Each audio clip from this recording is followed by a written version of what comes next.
दोस्तों, अनुस्वार मंच से डॉक्टर संजीव कुमार का एक बार पुनः नमस्कार। और आज हम साहित्यिक यात्रा के दौर में देखेंगे हरीश पाठक जी की साहित्यिक यात्रा। हरीश पाठक जी बहुमुखी प्रतिभा के धनी हैं और कई विधाओं में काम किया है। आज हम उनकी पड़ताल करेंगे और साहित्यिक यात्रा के दरमियान बहुत सारे सोपान आए हैं, उनकी चर्चा करेंगे। नमस्कार सर, स्वागत है अनुस्वार मंच पर। सर बहुत बहुत धन्यवाद डॉक्टर साहब, अनुस्वार के इस प्लेटफॉर्म पर मुझे आमंत्रित करने के लिए मन और दिल के भीतरी कोनों से आपका बहुत बहुत आभार डॉक्टर साहब। तो आपकी साहित्यिक यात्रा की जब बात शुरू करेंगे तो पहला प्रश्न लाजमी तौर पर आएगा कि आपकी साहित्यिक यात्रा या साहित्यिक लेखन कब से शुरू हुआ, कैसे शुरू हुआ और किसकी प्रेरणा से शुरू हुआ, यदि कोई था? उसमें ये है डॉक्टर साहब कि मैं एक मध्यम वर्गीय परिवार में पैदा हुआ। जी सर। मेरे पिता शिक्षा अधिकारी थे और वो उनकी एकमात्र इच्छा ये थी कि हम 4 भाई हैं, 2 बहनें हैं, तो उनकी एकमात्र इच्छा ये थी कि पूरा परिवार उनका डॉक्टर इंजीनियर के अलावा ना कुछ बने और ना कुछ सोचे। मेरे परिवार में 13 डॉक्टर हैं, ऑर्थोपेडिक सर्जन से लेके चाइल्ड स्पेशलिस्ट और गायनिकोलॉजिस्ट से लेके आई स्पेशलिस्ट तक। तो पिता भी यही चाहते थे कि मैं या तो इंजीनियर बनूं या डॉक्टर बनूं, लेकिन वो जिन शब्दों से नफरत करते थे, उनको जिस चीज से नफरत थी, मैं उसी चीज से प्यार करता था, उसी से मोहब्बत करता था। क्या बात है। और यानी शब्दों के प्रति पागलपन, अक्षरों के प्रति पागलपन मुझ में बचपन से ही रहा। मैं कक्षा 4 या 5 में था तो अपने स्कूल की कॉपी के अंत में मैं बाकायदा लिखा करता था, कथाकार हरीश पाठक का हिंद पॉकेट बुक से प्रकाशित ताजा उपन्यास, तीसरा बेटा, या इस तरीके के विज्ञापन बनाया करता था।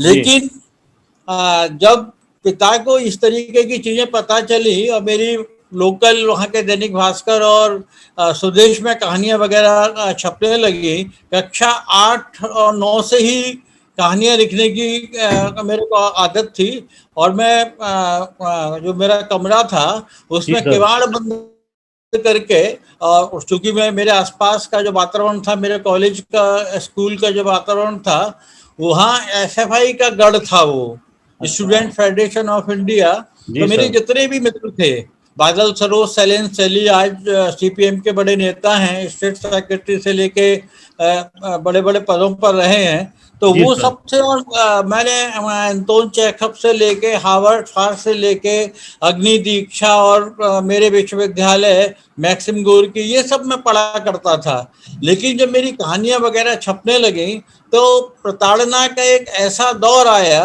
कि पिता को लगा कि ये तो पूरा मामला ही गड़बड़ है, और उनका जो सपना था कि इंजीनियर डॉक्टर बने और ये तो कुछ और ही बनना चाहता है, तो मेरे ऊपर बहुत तरह की बंदिशें आने लगी। और ये आलम हुआ कि वो जो भी मेरा छप के आता था वो पिता मेरे ही सामने जला दिया करते थे।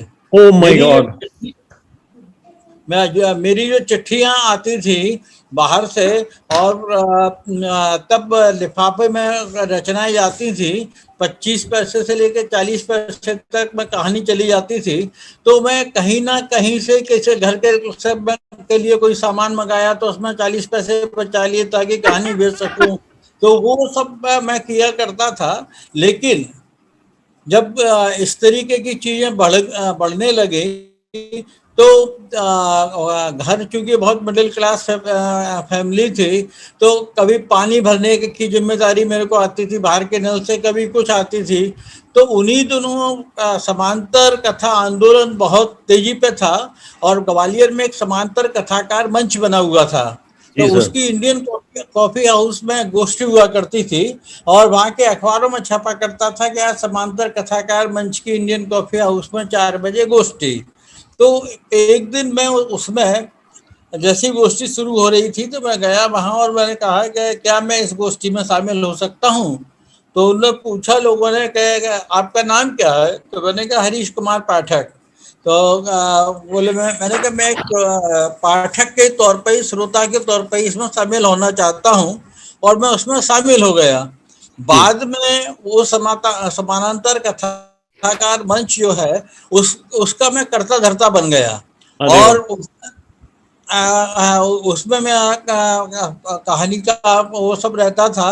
और ये सारा मामला था कि मेरी कहानियां बहुत छपने लगी, और हरीश कुमार पाठक दीगर के नाम से मैं कहानियां लिखता था। इसी अच्छा। बीच चूंकि बाहर की पत्रिकाओं में मेरी कहानियां छपती थी, तो घर पे प्रताड़ना का और पिता की नफरत का मौसम पूरे चरम पर आ गया। और वो मैं कहानी गोष्ठी में जाता था तो घर पे पानी मानी नहीं भरा जाता था। तो जब मैं आता था साइकिल रख के, तो मेरी बाकायदा विधिवत पिटाई होती थी कहानी लिखने के आरोप में।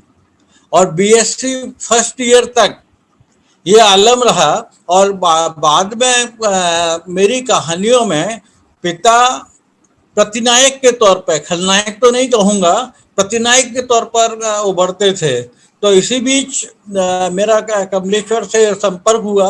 जगह जगह समांतर कहानी आंदोलन हो रहे थे, और छिंदवाड़ा में समांतर सम्मेलन था। तो मुझे वहां बुलाया गया। मैं पतला दुबला हरीश कुमार पाठक दीगर के नाम से कहानियां लिखता था। सारिका में और साप्ताहिक हिंदुस्तान में मेरी कहानी जाती थी। और संपादक के बाकायदा या तो फोन आता था कैरोप नंबर पे, या लंबी सी चिट्ठी आती थी कि इसमें ये संशोधन कर दिए और हम इसको छापना चाहते हैं। इस प्रक्रिया में कमलेश्वर जी से मेरा संपर्क हुआ, और वो संपर्क, उनके लंबी लंबी चिट्ठी आती थी, वो कहानी मेरी सुधरवाते थे। और फिर मेरे पास अचानक एक दिन सूचना आई कि छिंदवाड़ा में समांतर सम्मेलन है, आपको हर हालत में आना है। मेरी आर्थिक स्थिति ऐसी नहीं थी कि मैं छिंदवाड़ा जा सकूं, लेकिन कमलेश्वर का आकर्षण था और मुझे आश्वस्त किया गया था कि आने आने का किराया भी मिलेगा और रुकने की व्यवस्था सब है। उसके बाद जब मैं समांतर सम्मेलन में गया, तो दूसरे दिन रात के वक्त कमलेश्वर के साथ हम 7-8 लोग बैठे थे। तब अचानक कमलेश्वर ने मेरे से कहा कि हरीश पाठक, तुम्हारी 3 कहानियां मैंने पढ़ी हैं, और इन तीनों कहानियों में पिता खलनायक के तौर पर उभरते हैं। पिता के प्रति इतना गुस्सा और इतनी नफरत क्यों? जब उन्होंने पहली बार बोला तो मैं चुप रहा, लेकिन जब उन्होंने दूसरी बार बोला तो मेरे आंसू बहने लगे, क्योंकि मैं उस वक्त बेहद परेशान था। और बेहद परेशान था घर के कारण, पिता के कारण। दोस्त आते थे तो वो मना कर देते थे। चाय की यदि बोलता था तो भाभी को मना कर दिया जाता था कि किसी मेहमान को, किसी को कोई चाय नहीं बनेगी। और एक ऐसी स्थिति आई कि जब मुझे खाने पे जब मैं बैठा हूं, तो साफ मना कर दिया कि इस घर में तुम्हारे लिए खाने की कोई व्यवस्था नहीं है। तो मैं नीचे उतरा, और वहां से सीधे मैं, क्योंकि एसएफआई में काम करता था और एसएफआई का बहुत सारे कॉलेजों में छात्र संघ में दबदबा था, तो जो मेरे बिल्कुल करीब के दोस्त थे मेरे ही कॉलेज के, बादल सरोज, जो आज सीपीएम के बहुत बड़े नेता हैं, स्टेट सेक्रेटरी रहे मध्य प्रदेश के, तो उनके पास गया। और उन सबको ये पता था कि घर पे इस तरह लिखने के आरोप में इसको तकलीफ होती है। तो मैं ये जो भोग रहा था, और जब कमलेश्वर ने दूसरी बार ये मुझसे कहा, तो मेरे आंसू निकल पड़े। तो पूरा वातावरण एकदम गंभीर हो गया, और मैंने वो सब कमलेश्वर जी को बता दिया जो जिस दौर से मैं गुजर रहा था। कमलेश्वर एक क्षण चुप रहे, और उसके बाद उन्होंने कहा कि मुझे ये बताओ कि ये तुम किस नाम से कहानी के लिखते हो, ये हरीश कुमार पाठक दीगर क्या होता है? तो मैं दीगर का अर्थ बताने लगा। तो उन्होंने कहा कि हरीश पाठक अब बहुत अच्छा नाम है, और हम अच्छा लिखेंगे तभी बात बनेगी ना। नाम सुंदर है और घटिया लिख रहे हैं, उस सब का क्या मतलब है? और ये सब हटा दीजिए। और वो ऐसा मीटिंग थी जिसमें कमलेश्वर ने बहुत सारे लोगों के नाम का वो किया था। रमेश बत्रा रमेश चंद्र बत्रा थे, उनको कमलेश्वर ने रमेश बत्रा किया। और भी तब तमाम सारे 5-7 लोग थे। ऐसा लग रहा था कि नामकरण का ही की ये मीटिंग है। मेरी पूरी हुई और उन्होंने कहा कि पिता के प्रति इतना क्रोध, इतनी गुस्सा और इतनी नफरत अच्छी नहीं है। मैं मौका मिला तो किसी दिन तुम्हारे पिता से बात करूंगा। और बहुत सामान्य सा रहा। हरीश पाठक ही नाम मेरे हिसाब से बेहतर है। नाम में फाइनल हो कुछ गया। नहीं रखा है। धर्मयुग कोई बहुत अच्छा नाम नहीं है, लेकिन चूंकि पत्र का एस्टेब्लिश है तो धर्मयुग का मतलब धर्मयुग हो गया, इसलिए नाम के पचड़े में मत पड़िए। मैं छिंदवाड़ा से लौटा और कुछ दिन बाद, लगभग 3 महीने बाद, जीवाजी विश्वविद्यालय में एक बड़ा कार्यक्रम था जिसमें मुख्य अतिथि थे कमलेश्वर। और कमलेश्वर को वहां आना था जीवाजी विश्वविद्यालय में, लेकिन किसी कारणवश मैं उस कार्यक्रम में जा नहीं पाया। तो मैं स्तब्ध था, आश्चर्यचकित था कि वहां छात्र संघ के लोगों से कमलेश्वर ने कहा कि इस कार्यक्रम में हरीश पाठक नहीं आए। तो जो बादल सरोज और जो मेरे दोस्त थे, तो उन्होंने वो चौंक गए बुरी तरीके से कि कमलेश्वर हरीश पाठक का नाम ले रहे हैं। और उनको ये सब भी मालूम था कि सारिका और मेरी सारिका में कहानी स्वीकृत हुई थी। कमलेश्वर ने बहुत अच्छा, क्योंकि वो उसमें पिता कहीं नहीं थे, राजनीतिक कहानी थी वो। तो उसके बाद मेरे पास तत्काल सूचना आई कि जहाँ जैसे हो तत्काल आ जाओ, यूनिवर्सिटी आ जाओ। यूनिवर्सिटी मेरे घर से बहुत दूर थी। तो कमलेश्वर आए हैं और तुम्हें शिद्दत से याद कर रहे हैं। मैं हाँफता कांपता सा गया, कमलेश्वर से मिला। तो कमलेश्वर चुप रहे और उन्होंने कहा कि मैं तुम्हारे घर जाना चाहता हूं और तुम्हारे पिता से मिलना चाहता हूं। अब मेरे लिए तो ये कल्पनातीत था, और सही क्योंकि बात। वो सब कहानी मेरी पता ही थी, छिंदवाड़ा वाला वो सब हो ही चुका था कार्यक्रम। तो बोले कि घर पे ये सूचना दे दो और मैं 4 बजे के करीब तुम्हारे घर आऊंगा। तो वहाँ बड़ा सा हमारा घर था, नए घर में शिफ्ट हुए थे, डॉक्टर्स कॉलोनी उसको बोलते हैं, बड़ी सी कोठी नुमा घर था।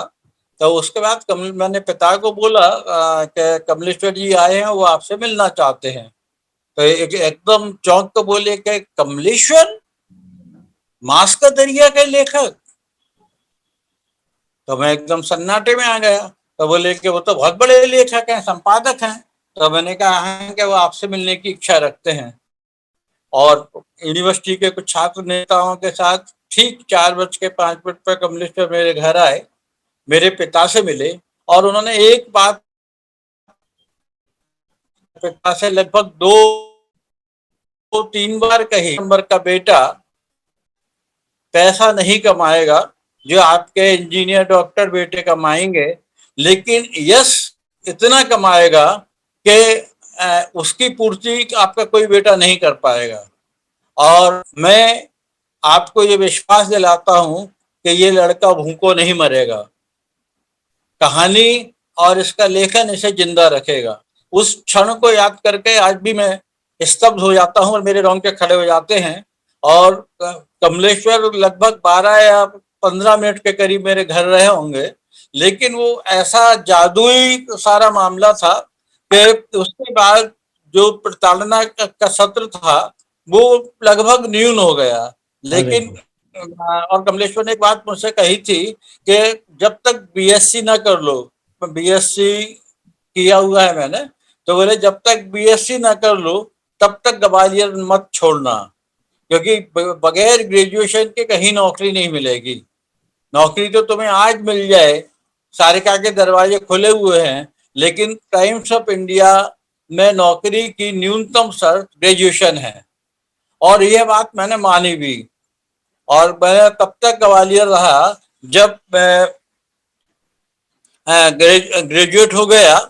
और इसी बीच में चूंकि एसएफआई में काम करता था और आरएसएस का अखबार था वहां दैनिक स्वदेश, जिसका वातावरण बहुत साहित्यिक, जिसके संपादक बहुत मानवीय है। बाकी दैनिक भास्कर था, वहां का वातावरण भी अच्छा नहीं था, और मालिक संपादक का तो पूरे देश में ही चर्चा है कि वो किस तरीके का व्यवहार था उनका। तो मैंने दैनिक स्वदेश ज्वाइन कर लिया और उसके बाद दिल्ली प्रेस, हिंदुस्तान टाइम्स में विज्ञापन निकला था। और क्योंकि मैं मन से ये तय कर चुका था कि जितने दिन कट जाएं वो ठीक है, और उसके बाद मुझे देर से देर दिल्ली जाना है, बम्बई जाना है, बड़ी सी धार्मिक जैसे किसी पत्रिका में काम करना है, बम्बई शिफ्ट होना है, वर्किंग वूमेन से शादी करना है, बच्चे मेरे बम्बई रहे, वो पूरा का पूरा जो जिस लाइन पे मैं चला, पूरा जीवन पद्धति मेरी बिल्कुल बुक फॉर्म में रही। किताबों में जिस तरीके का रहता है, जो जिस तरीके का मैंने सोचा था, फिर मैं दिल्ली प्रेस आया और मेरी कहानियां इसी बीच मध्य प्रदेश साहित्य परिषद की एक योजना होती है और उस योजना के तहत वो किताब छापते हैं, या तो आप नगद पुरस्कार ले लिए या किताब छापते हैं, तो उसकी बाकायदा प्रविष्टि होती है। तो उसी बीच मैंने ये साल था 1978 और मेरी उम्र थी 21 साल। तो मैंने मध्य प्रदेश साहित्य परिषद की उस योजना में अपनी एक पांडुलिपि दी, भेजी, उसका नाम था सरेआम, और 80 पांडुलिपि में मेरी उस पांडुलिपि को प्रथम पुरस्कार मिला। उसका नाम था दरअसल, पांडुलिपि का नाम था सरेआम, और सरेआम मेरा पहला कहानी संग्रह है। तब वहां के सचिव और संपादक साक्षात्कार हुआ करते थे प्रभाकर श्रोत्री। मेरी वो किताब छपी और मध्य प्रदेश के सभी अखबारों में फर्स्ट पेज पे मेरा फोटो छपा, आकाशवाणी से खबर प्रसारित हुई और सरेआम पुरस्कृत करके फर्स्ट पेज पे मेरा फोटो वगैरह छपा। तो पिता को लगा और परिवार के लोगों को लगा कि ये जो कुछ कर रहा है, या ये जो भी जिस रास्ते पे चल रहा है, वो वह रास्ता नहीं है जो हम समझ रहे हैं। उनको लग रहा था कि पता नहीं क्या हो जाएगा, और पिता का एक ही सवाल रहता था कि क्या होगा लिखने पढ़ने से। मैं अपने घर में प्रेमचंद पैदा नहीं करना चाहता, लेखक पत्रकारों का कुछ नहीं होता, भूखों मरते हैं, और ये लड़का अभी से अपने भूखों मरने की व्यवस्था कर रहा है। ये उनका स्थायी संवाद था। वो गलत अवधारणा थी उनके माइंड में। जी, उनकी धारणा यही थी कि लेखक यानी भिखारी, और वहां के दो चार साहित्यकारों के नाम लिया करते थे कि प्लॉट ले लिया है, मकान नहीं बनवा पा रहे, लड़के आवारा हो गए हैं, खुद दिन भर इधर उधर घूमते रहते हैं, रात को उनको शराब चाहिए, क्या होता है लेखकों की का जीवन फला, इस तरीके का उनका वो सब रहता था। मेरा संग्रह छपा, सारिका में मेरी कहानी आई, हिमांशु जोशी ने मेरी कहानी मंगाई बाकायदा मुझे सूचित करके, और साप्ताहिक हिंदुस्तान में मेरी कहानी छपी, और देश के लगभग सभी पत्रिकाओं में मेरी कहानियां छप रही थी, और कमलेश्वर से मेरे सतत संपर्क थे, और मेरे ये संपर्क अंत तक रहे। मेरे जीवन में कमलेश्वर का बहुत प्रभाव है। उनकी बातचीत का लहजा, उनकी जीवन शैली, उनका लेखन, उनकी बातचीत करने का लहजा। और उसके बाद मैं दिल्ली प्रेस में रहा 8 साल तक, मुक्ता मैगजीन का इंचार्ज था, और मेरी कहानियों की किताब बड़े बड़े संग्रह में मेरी महेश दर्पण ने एक बहुत बड़ा हिंदी कथा कोश करके वो किया था, 8वें दशक के कहानीकार। इन सब में मेरी कहानियां शामिल रही, और मैंने ये तय किया था कि लेखन, कहानी मेरी जीवन शैली है, मेरी जीवन पद्धति है, मेरे जीवन का आधार है, इसके बगैर मैं रह नहीं सकता, इसके बगैर मैं जी नहीं सकता। तो लेकिन कहानी से जीवन नहीं चलेगा, लिहाजा मैं पत्रकारिता में आया। दैनिक स्वदेश के बाद में 8 साल तक सरिता मुक्ता में रहा, मुक्ता मैगजीन का इंचार्ज था। और जिन दिनों मैं मुक्ता दिल्ली प्रेस में काम कर रहा था, उन्हीं दिनों पद्मा सचदेव और दिल्ली में काफी सक्रिय था मैं। रमेश बत्रा मेरे अत्यंत आत्मीय मित्र थे। महेश दर्पण, चित्रा मुदगल, अवध नारायण मुदगल, मेरे मित्र आलोक तोमर, स्वर्गीय उनके कैंसर से डेथ हो गई कई साल पहले। तो ये सब पूरा जीवन था। उन्हीं दोनों पद्मा सचदेव के घर पे 31 दिसंबर की एक पार्टी थी, और पद्मा सचदेव के पति सुरेंद्र सिंह ने मुझे सूचित किया कि इस पार्टी में आपको आना है हर हाल में। बीने को बोला। उस पार्टी में मैं गया और वहाँ उन्होंने सुरेंद्र सिंह ने मेरा परिचय कराया डॉक्टर धर्मवीर भारती से। जी और सर। बताया उन्होंने सुरेंद्र सिंह ने कि डॉक्टर साहब ये हरीश पाठक है। डॉक्टर साहब ने मेरे को देखा और बोला कि मैं 3 दिन से दिल्ली में हूँ और हर विचारधारा के लेखक से मिला हूँ, सबने तुम्हारी तारीफ की है, क्या धर्मयुग में नौकरी करोगे? और डॉक्टर भारती के ये संवाद सुनकर मैं कुछ खा रहा था तो मेरी प्लेट बहुत जोर से कांपने लगी। ये साल था 1985 और उन दोनों धर्मयुग 5,60,000 के करीब बिकता था। बहुत महत्वपूर्ण पत्रिका थी और डॉक्टर भारती शिखर संपादक थे। तो मैंने तत्काल कहा कि यदि मौका मिलेगा तो मैं जरूर काम करूंगा। तो फिर डॉक्टर साहब ने कहा कि यदि आपकी इच्छा है तो कल 10 बजे के करीब आप इसी घर में आकर मुझसे मिलिए। मैं वहाँ आर के पुरम में सब लेटिंग में रहता था और पद्मा जी का घर बंगला मितवा घर करके बंगला बंगाली मार्केट में था। और मैं 9:45 ही दूसरे दिन पद्मा जी के घर पर पहुंच गया। लगभग 1 घंटे 20 मिनट तक डॉक्टर साहब से मेरी बात हुई और पुष्पा जी भी साथ में थी। और उसके बाद डॉक्टर साहब ने कहा कि मैं कोशिश करूंगा। तो मैंने अंत में कहा कि डॉक्टर साहब किसी भी कीमत पर मैं धर्मयुग में नौकरी करना चाहता हूं और मेरा सपना है कि मैं बम्बई में बस जाऊं। और उसके बाद उन्होंने कहा कि मैं प्रयास करूंगा। फिर बहुत बड़ा सा विज्ञापन टाइम्स ऑफ इंडिया में आया धर्मयुग का और धर्मयुग के विज्ञापन में बहुत साफ साफ लिखा रहता था कि वे ही लोग आवेदन करें जिन्हें बम्बई के जीवन का अनुभव हो और जिनका बम्बई में रहने की व्यवस्था हो। मेरा दोनों में कुछ नहीं था, न बम्बई का अनुभव था न रहने की व्यवस्था थी। जिस भी शहर में मैं गया मैं नौकरी के लिए ही गया, चाहे वो दिल्ली हो, चाहे बम्बई हो, चाहे पटना हो, चाहे कहीं और हो। तो उसके बाद डॉक्टर साहब से मिला मैं और फिर विज्ञापन आया। विज्ञापन के बाद पूरा इंटरव्यू दिल्ली में इंटरव्यू हुआ जिसमें रायन माथुर से लेके एसपी सिंह तक थे। बम्बई में इंटरव्यू हुआ और उसके बाद फाइनली 1-1.5 साल की प्रक्रिया के बाद मेरी धर्मयुग में मेरा चयन हो गया और इसी बीच मेरा विवाह हो गया। तो दिल्ली जो मैंने छोड़ा तब मेरा विवाह भी हो गया था और शहर में भी आना था। लेकिन उन जीवन की उन सारी उठा पटक के बीच ना तो कहानी के प्रति मेरा पागलपन कमजोर हुआ और ना मैंने अपनी उस आदत को छोड़ा जिसमें मुझे लगभग रोज किसी न किसी को पढ़ना है और जीवन के तमाम सारे उतार चढ़ावों के बीच कुछ अच्छा रचना है। आज धर्मयुग के बाद मैं कुवैत टाइम्स का संपादक रहा, दैनिक हिंदुस्तान का भागलपुर का संपादक रहा और लगभग 9 साल तक मैं राष्ट्रीय सारा का स्थानीय संपादक रहा, पटना में रहा, गोरखपुर में रहा और 2017 में कानपुर से रिटायर हुआ।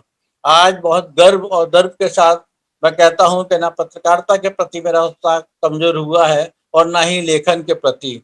मैंने मध्य प्रदेश की प्रतिष्ठित रायन माथुर फेलोशिप के अंतर्गत आंचलिक अखबारों की राष्ट्रीय पत्रकारिता विषय पर शोध किया है। फेलोशिप जो किताब 2018 में छपकर आई है प्रकाशन संस्थान से और उसका दिल्ली प्रेस क्लब में हरिवंश जी ने लोकार्पण किया जिसमें राम बहादुर राय, राम शरण जोशी, राहुल देव जैसे तमाम सारे, विजयदत्त श्रीधर, राकेश पाठक, राजेश बादल, ये सब लोगों ने उस किताब पर बोला। और अभी मेरी कहानी की 7 किताबें और पत्रकारिता पर 4 किताबें हैं। मुझे बहुत अच्छा लगता है कि उम्र के आज मैं 65 साल में चल रहा हूँ।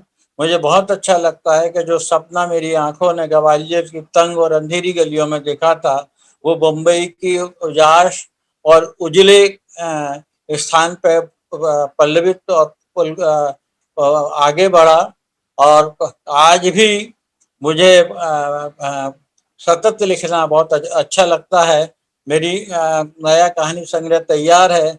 मैंने 8वें दशक के महत्वपूर्ण कथाकार रमेश बत्रा पर 3 साल लगकर काम किया, क्योंकि उनकी बड़ी त्रासद मौत हुई थी और मैं चाहता था कि उनकी कहानियों को एक बार फिर से लोग याद करें।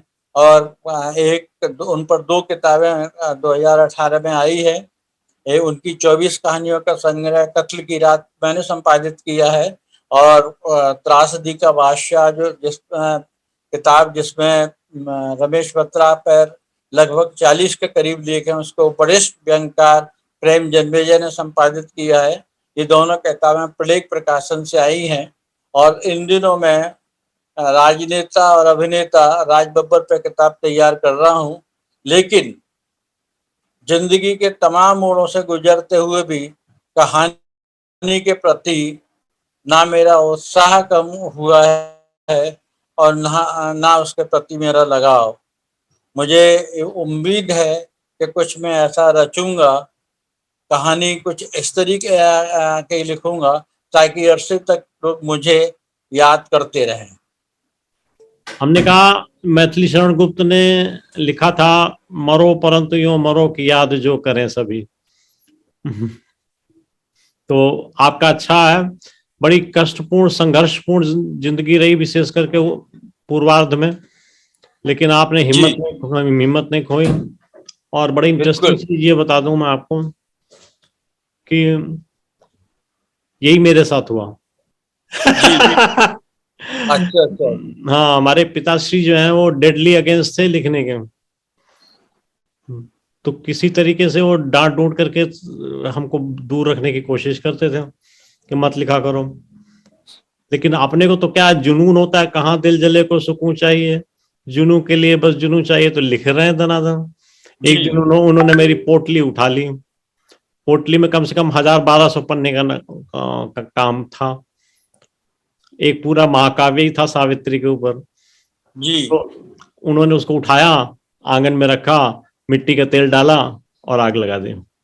अरे बिल्कुल यही हुआ ना कि मेरे सामने ही मेरी छपी हुई रचनाएं जला दी जाती थी। लिख, अब देखते हैं कैसे लिखता है। लेकिन वो उस घटना से कभी मैं हताश नहीं हुआ। मुझे ये नहीं लगा कि ये रचना जला दी, क्योंकि छपी हुई चीजों को जला रहे थे ना। मेरे अंदर तो बहुत कुछ पनप रहा था, उसको आप कैसे जला पाएंगे, उसको कैसे नष्ट कर देंगे। इसीलिए तो कहते हैं विद्या धनम सर्वधनम प्रधानम। जी।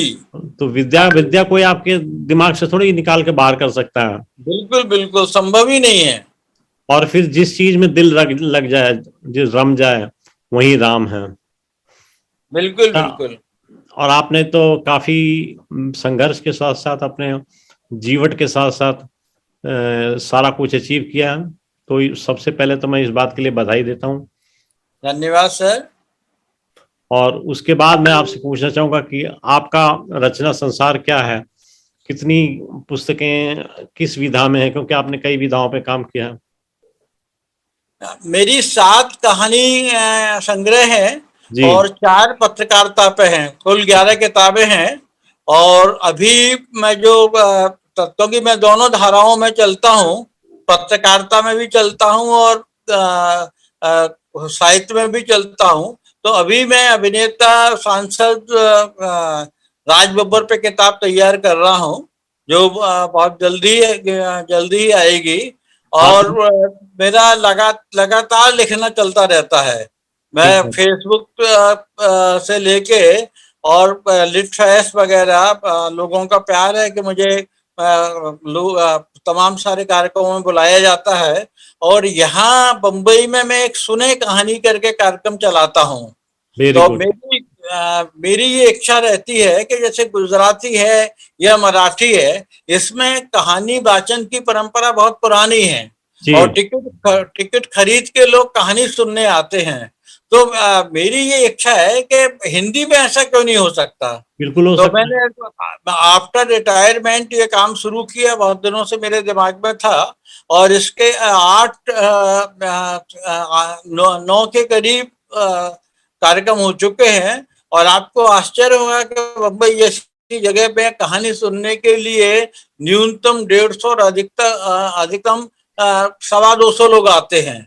और वाह। मेरे अंदर जो विचार था वो बहुत फलीभूत हो रहा है, और हमने इसके तहत चित्रा मुद्गल एकाग्र किया, चित्रा मुद्गल की कहानी। और उसमें ये सुने, कहानी में ये रहता है कि एंकर कहानी सुनाता है, समीक्षक समीक्षा करता है, और कथाकार दर्शक दीर्घा में बैठा अपनी कहानी का आनंद लेता अरे वाह, बिल्कुल नई है। स्टाइल है, नई शैली में और आपने एक प्रोग्राम भी किया। ममता, हाँ, हाँ, जी जी। और उसमें हम लोगों ने चित्रा मुद्गल एकाग्र किया, जिसमें चित्रा मुद्गल की कहानी, चित्रा मुद्गल आई थी, और उस पे 7-8 लोगों ने उनका व्यक्ति पक्ष और उनके रचना पक्ष पर अपने विचार रखे। हमने ममता कालिया एकाग्र किया था। तो इन दोनों कार्यक्रमों से, ये दोनों हिंदी की बड़ी शिखर लेखिका हैं, तो दोनों कार्यक्रमों में बहुत भीड़ थी। और अभी तमाम सारे लेखक हैं, और यहाँ के जो जितने भी लेखक हैं, हर धारा का, हर विचारधारा का लेखक उस कार्यक्रम में आता है। और मुझसे लोग अप्रोच करते हैं कि हमारा रखो, 3 कहानी रखते हैं, कभी कभी 2। और एंकर में भी राजेंद्र गुप्ता से लेके नेहा शरद जैसे लोग रहते हैं।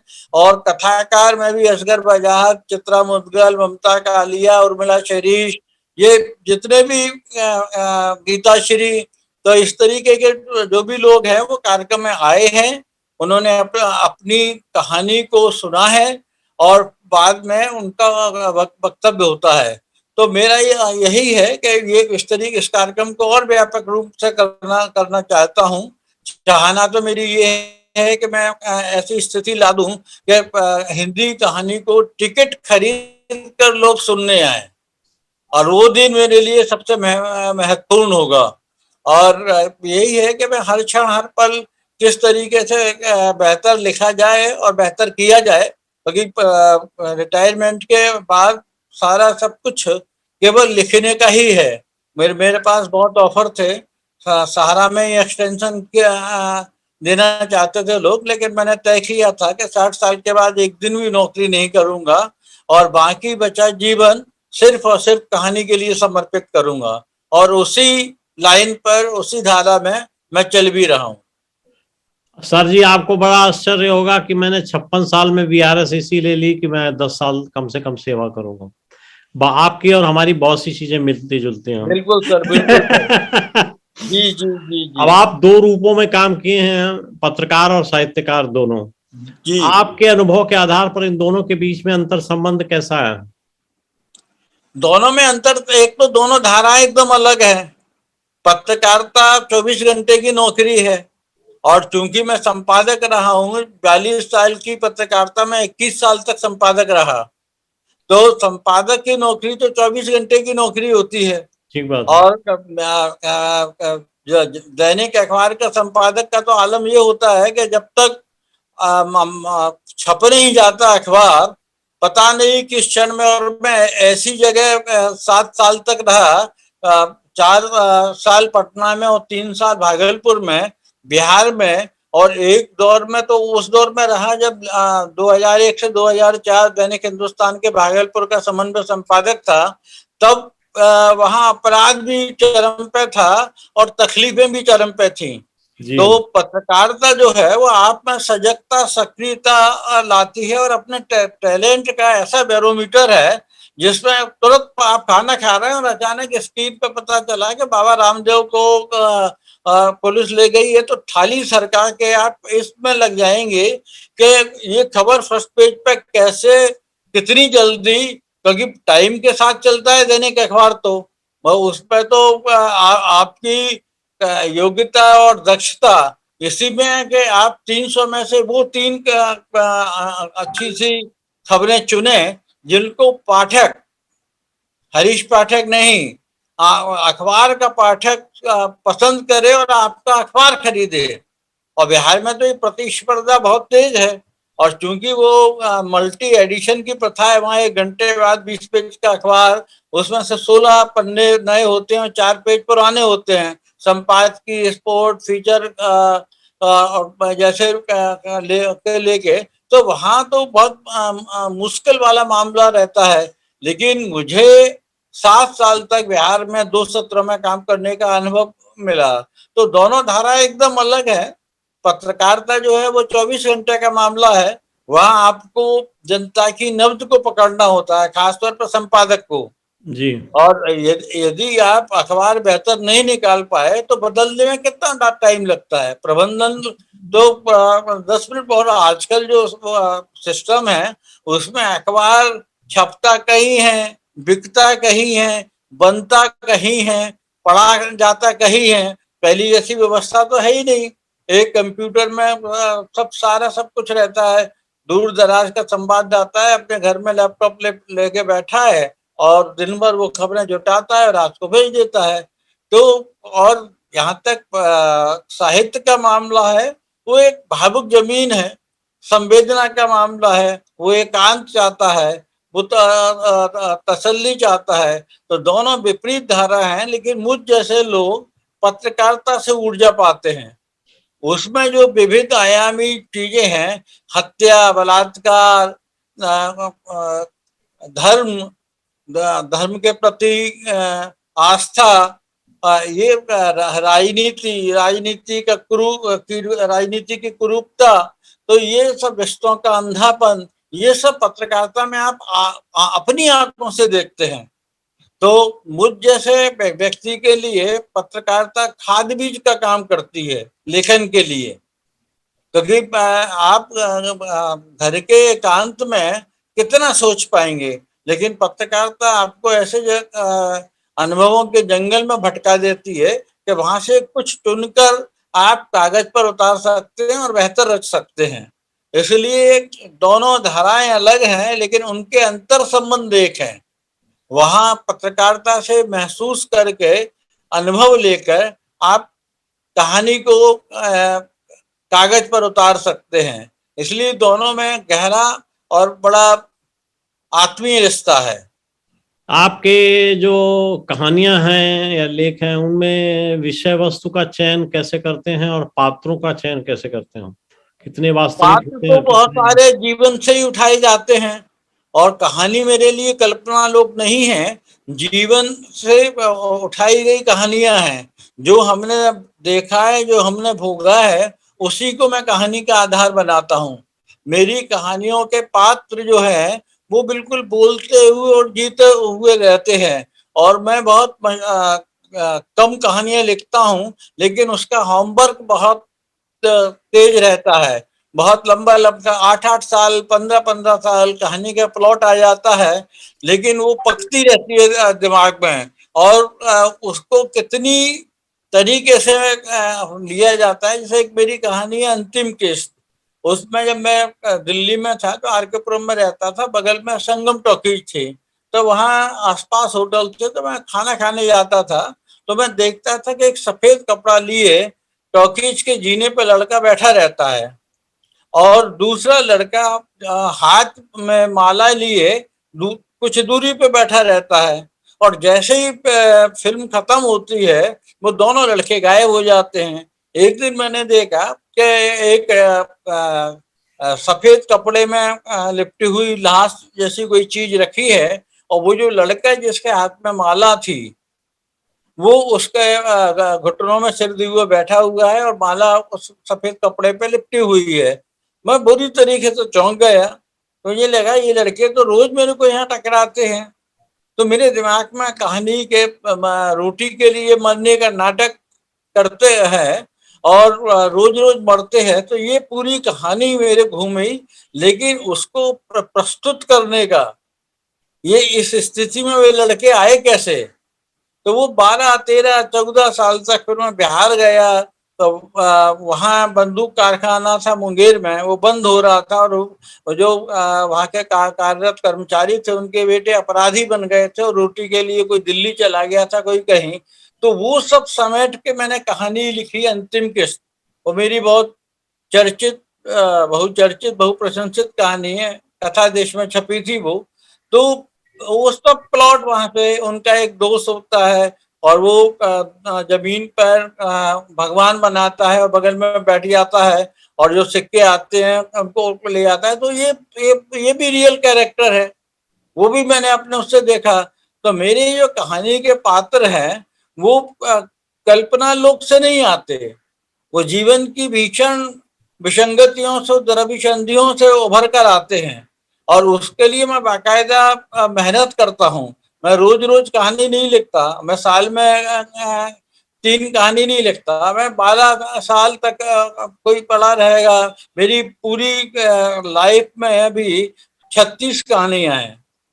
मैं 40 साल से लिख रहा हूँ, लेकिन मेरा ये है कि और लंबी लंबी कहानियां रहती हैं। पतंग करके एक मैंने कहानी है, तो ब्राह्मणों के घर में एक चोर बेटा पैदा हो जाता है, ये चोरी करता है और फिर बाद में वो जीप कतरों के ग्रोह से जुड़ जाता है। तो वो मेरे ग्वालियर के ही आसपास का पूरा वातावरण था, तो वो नया ज्ञानोदय में कहानी छपी। तो उसमें भी लंबा टाइम लगा कि जेब कतरों की दुनिया कैसी होती है, वो किस उस पे जेब काटते हैं और क्या क्या स्थितियां गुजरती हैं, और जब पकड़े आते हैं तो जनता उनके साथ क्या सलूक करती है। तो उसके लिए मैंने तमाम सारी मेहनत मशक्कत की। पतंग कहानी है उसका, तो इसलिए मैं अपनी आंखों के सामने अपने कैरेक्टर को पहले जीवित करता हूँ और उसके लिए शोध करता हूँ, उसके बाद कहानी लिखता हूँ। इसीलिए बहुत मेरे लिए कहानी एक बहुत मुश्किल काम है। और अन्य लोगों को, समकालीनों की अपेक्षा मैंने बहुत कम कहानी लिखी है, और इसलिए कि जब तक पूरा होमवर्क नहीं हो जाएगा, कहानी दिमाग में नहीं पक जाएगी, तब तक मैं उसको कागज पर नहीं उतारता। अभी इस संदर्भ में मैं आपसे ये राय चाहता हूँ कि आजकल बड़ा ज्यादा लिखा जा रहा है, सोशल मीडिया के खुलने से तो और बढ़ गया है लिखना, क्योंकि प्रकाशन इज नॉट प्रॉब्लम। तो आपको क्या लगता है, इतना लिखे हुए के बावजूद पाठक जुड़ क्यों नहीं पा रहे हैं? ऐसा क्या आपको कारण लगता है? सोशल मीडिया पे जो लिखा जा रहा है, नहीं, सभी फॉर्मेट में। समझ नहीं पाया मैं आपका सवाल। मैं रिपीट करता हूं कि आजकल लेखकों के द्वारा काफी कुछ लिखा जा रहा है, प्रिंट मीडिया में भी, ऑडियो में भी, वीडियो में भी, सोशल साइट्स पर भी, लेकिन पाठकों का उनके साथ जुड़ाव उतना नहीं हो पा रहा है। ऐसा क्या रीजन हो सकता है, कारण हो सकता है? उसका मूल रीजन तो मुझे ये लगता है कि किताब और अखबार, इन इन ये हमारे संस्कार में रचे बसे हैं। एक किताब को पढ़ने का, और अखबार में यदि कोई साहित्य छपता है, तो वो जो आनंद, धूप, गुनगुनी धूप है, टेरेस पे आप बैठे हुए हैं, छत पर बैठे हुए हैं, चाय पी रहे हैं और कमलेश्वर की कोई कहानी पढ़ रहे हैं, या मन्नू भंडारी की कोई कहानी पढ़ रहे हैं, या चित्रा मुद्गल के किसी उपन्यास का अंश पढ़ रहे हैं, तो वो जो सुख आपको मिलेगा, वो सुख फेसबुक या मोबाइल फोन में कोई कहानी पढ़ेंगे या कुछ पढ़ेंगे उसमें नहीं मिलेगा। नहीं मिलेगा। वो सोशल मीडिया जो है आपको सूचना दे सकता है। वो आपको ये बता सकता है कि चित्रा मुद्गल का नया उपन्यास आ रहा है, क्या महेश दर्पण का उपन्यास आ गया, या कुछ और जानकारी। तो जानकारी यानी सूचना, सूचना आपको सोशल मीडिया दे सकता है, लेकिन सोशल मीडिया पे कुछ पढ़कर या कुछ बहुत गंभीर जैसा वहां आ जाएगा और हम उसको एब्जॉर्ब कर लेंगे, वो मुझे नहीं लगता। वो सुख आपको कागज पे ही और किताबों को पढ़कर ही लगेगा। और वो जब तक आप घर के एकांत में किसी कोने में बैठे हुए पढ़ रहे हैं, तभी वो जो आपको सुख मिलेगा वो कांट एक्सप्लेन वाली स्थिति है, मतलब उसको शब्दों में व्यक्त नहीं किया जा सकता। ठीक बात है। और बाकी ये मोबाइल फोन और ये इन सब बस इतना है कि डॉक्टर संजीव का उपन्यास आया है, उनका प्रकाशन संस्थान है, फलाने की किताब आ गई है, उस पर उन्होंने टिप्पणी कर दी है, उसने ये बयान दे दिया है, तो ये क्षणिक है, ये दीर्घजीवी नहीं है। दीर्घजीवी वही पन्ना है किताब का, वही कागज है जो हमारी जिंदगी में पूरी तरह समाया हुआ है। जी, आप से एक व्यक्तिगत प्रश्न पूछता हूँ, लेखन के अलावा आपकी और कौन कौन सी हॉबीज हैं? न, मेरा तो यात्रा और लेखन के अलावा कुछ नहीं है। लेखन से जो जुड़े हुए कार्यक्रमों में जाता हूं मैं, बाकी फालतू कार्यक्रम वगैरह में नहीं जाता हूं। ज्यादातर घर पर रहता हूं। मेरा काफी बड़ी लाइब्रेरी है मुंबई में। ठीक ठाक बड़ा मेरा घर है। और ज्यादातर वक्त मेरा केवल लिखने और पढ़ने में ही जाता है। यदि आप फेसबुक या सोशल मीडिया पे मुझसे जुड़े हैं तो भी देखते होंगे कि मैं फेसबुक पे भी मेरा साहित्य संस्कृति की ही पोस्ट रहती है। मैंने क्या खाया, मैं कहाँ गया, कौन बीमार हुआ, मेरी पोस्ट कभी नहीं रहती। रोज सुबह में एक बहुत सुंदर पोस्टर लगाता हूँ कविता का, बहुत किसी साहित्यकार का बड़ा दुर्लभ सा फोटो लगाता हूँ, और किसी मित्र की या किसी की सालगिरह है तो उस पे भी जो कि साहित्यिक समाज का ही होगा उस पे बढ़िया से पोस्ट डालता हूँ। तो एक इसी में मेरा सब कुछ बीतता है। एक अच्छी कहानी पढ़ लेता हूँ तो मेरा दिन सार्थक हो जाता है। और देश के हर विधा के और हर तरीके के लेखकों से मेरा संपर्क है। तो मेरा वक्त उसी में गुजरता है और मैं उसमें खुद को बहुत अच्छा महसूस करता हूँ, स्वस्थ महसूस करता हूँ। जी, अंत में आपसे मैं चाहूंगा कि अपने अनुभव और अपने ज्ञान के आधार पर आप नवोदित लेखकों को या उदीयमान लेखकों को क्या संदेश या सुझाव देना चाहेंगे? संदेश और सुझाव यही है कि जीवन में जितनी ईमानदारी, जितनी आत्मीयता और जितना सकारात्मकता आप अपनाएंगे, आपका लेखन उतना ही मजबूत होगा। मैं मानता हूं कि हम बहुत कुछ अपने जीवन से ही लेते हैं, कहानियां अपने जीवन से ही आती हैं। पत्रकारिता का मामला एकदम अलग है, वो जो घटता है वो दिखता है, लेकिन जो रचता है वही बचता है। आप बेहतर लिखेंगे, बेहतर सोचेंगे, सकारात्मक सोचेंगे, तब ही बहुत अच्छी रचना आएगी। खुली आंख से जो देखा जाता है वही रचा जाता है, वही दीर्घजीवी होता है। क्योंकि डॉक्टर धर्मवीर भारती, कमलेश्वर, चित्रा मुद्गल, ममता कालिया जैसे लेखकों से मेरे सरोकार रहे हैं। डॉक्टर भारती के साथ तो मैंने काम ही किया है। उन्होंने मुझे दिल्ली की तंग अंधेरी गलियों से बंबई के उजास में खड़ा कर दिया। कमलेश्वर ने ग्वालियर से मुझे बंबई तक का रास्ता दिखाया, मेरे जीवन में बहुत बड़ा बदलाव लाया। मैं उसको कभी भूल ही नहीं सकता। असंभव है उस सबको भुला पाना। तो क्योंकि मुझे बड़े बड़े लोगों का साथ और सहयोग मिला, इसलिए मेरे सोचने का तौर तरीका भी वही है कि हम अच्छा सोचें। जब हम अच्छा सोचेंगे तभी अच्छा रच पाएंगे। अच्छा रच पाने के लिए बहुत ईमानदारी के साथ जीवन भी बहुत अच्छा जीना पड़ता है। आप आधा बेईमानी कर लें और पूरा उसे लिख लें तो बहुत संभव नहीं है। आपने यदि बहुत अच्छे ढंग से जिंदगी को जिया है तो वो अपने आप उभरेगा और वही रचा जाएगा और उसी को लोग अरसे तक याद रखेंगे। धन्यवाद सर। इसी के साथ ओके सर, आज थैंक हम यू डॉक्टर साहब, कार्यक्रम का बहुत बहुत समापन धन्यवाद। करना चाहेंगे। जी, थैंक यू आपको sir, thank you sir, thank you sir, बहुत बहुत धन्यवाद डॉक्टर साहब। अनुस्वार मंच की तरफ से और मेरी तरफ से आपको बहुत बहुत धन्यवाद, बहुत बहुत आभार। और साथ में आपसे ये अनुरोध भी कि इसी प्रकार के कार्यक्रमों में आप अनुस्वार मंच को आते रहेंगे। जरूर सर, जरूर सर, जरूर सर। शुक्रिया आपका कि आपने इतना वक्त दिया। नहीं सर, हाँ, ये साहित्यिक यात्रा पर जो चर्चा है वो बिल्कुल ही अनौपचारिक तरीके से होती है, बिल्कुल विचार विमर्श या बातचीत के तौर पर। तो आपको निश्चित रूप से आनंद आया होगा, ऐसा मेरा विश्वास है। बिल्कुल सर, बिल्कुल सर, आपसे मिलकर हमेशा आनंद आता है। धन्यवाद thank you, sir. Thank you, thank you, thank you.